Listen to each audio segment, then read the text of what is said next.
अरे बाई धरे आपल्या आडीचे आंबे आणि मँगो लस्सी कर. हा लगेच झटपट करते. हा लस्सी करायला आंब्याचा गर काढून घेते.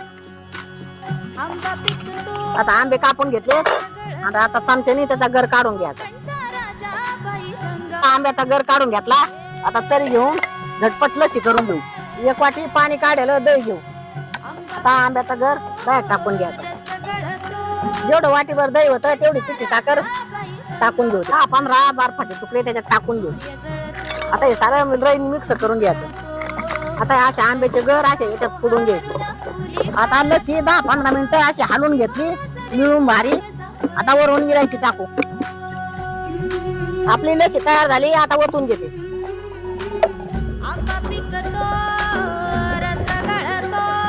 आपली मँगो लस्सी तयार झाली. नक्की उन्हाची करून प्या आणि आवडली तर लाईक करा.